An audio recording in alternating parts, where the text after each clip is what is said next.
Dear students, हम class 8th में हिंदी भाषा माधुरी में 9 चैप्टर हैं जिसका नाम है जीवन और शिक्षण पढ़ रहे हैं। यह चैप्टर हिंदी के श्रेष्ठ लेखक हैं संत विनोबा भावे द्वारा लिखित है।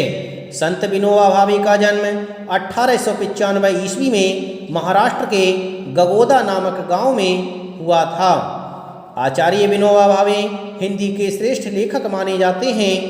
इन्होंने इस चैप्टर में जीवन और शिक्षण को बहुत ही सुंदरता के साथ वर्णित किया है। लेखक कहता है कि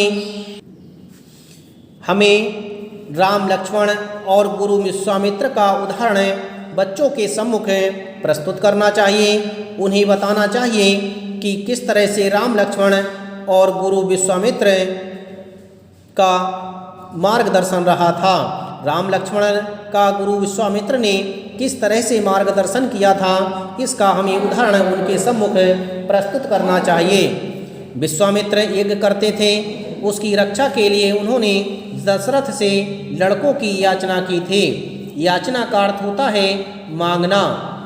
विश्वामित्र यज्ञ करते थे, उनके यज्ञ में राक्षस आकर के बाधा उत्पन्न करते थे, इसीलिए उन्होंने राजा दशरथ से अपने यज्ञ की रक्षा के लिए उनके पुत्रों को मांग लिया। उसी काम के लिए दशरथ ने राम लक्ष्मण को भेजा और दशरथ ने यज्ञ की रक्षा करने के लिए अपने दोनों पुत्र राम और लक्ष्मण को विश्वामित्र के साथ भेज दिया। उनमें भी यह जिम्मेदारी की भावना थी कि हम यज्ञ रक्षक के काम के लिए जाते हैं। उन दोनों में भी यही भावना थी कि हमें जिस जिम्मेदारी के लिए यहाँ लाया गया है उस जिम्मेदारी के लिए हमें अच्छी तरह से करना है। हमें यज्ञ रक्षक के लिए यहाँ लाया गया है, इसलिए हमें यज्ञ रक्षक के काम को अच्छी तरह से करना है। उसमें उन्हें अपूर्व शिक्षा मिली।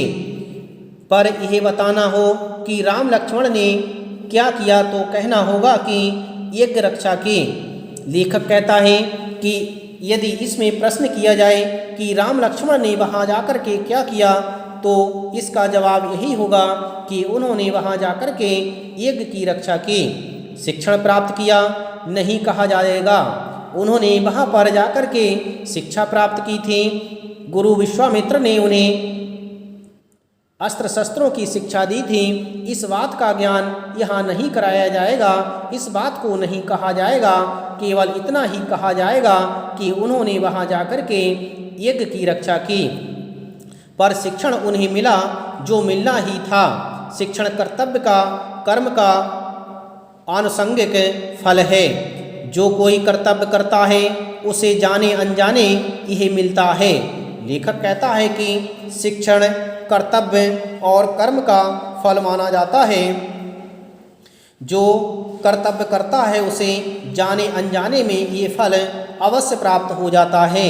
लड़कों को भी यह उसी तरह मिलना चाहिए, औरों को यह ठोकरें खा खा कर मिलता है। छोटे लड़कों में आज उतनी शक्ति नहीं आई है, इसलिए उनके आसपास ऐसा वातावरण बनाना चाहिए कि वे बहुत ठोकरें ना खाने पाएं और धीरे धीरे वे स्वावलंबी बने, ऐसी अपेक्षा और योजना होनी चाहिए। लेखक कहता है कि बच्चे बहुत ही कोमल होते हैं, उनके अंदर ऐसी शक्ति का संचार नहीं होता कि वह इस समाज की ठोकरों को सहन कर सकें। हमें उनके आसपास ऐसे वातावरण को तैयार करना चाहिए जिससे उन्हें मुसीबतों का सामना ना करना पड़े और धीरे धीरे वे अपने पर आश्रित हो जाएं और एक अपने अच्छे जीवन को व्यतीत कर सकें।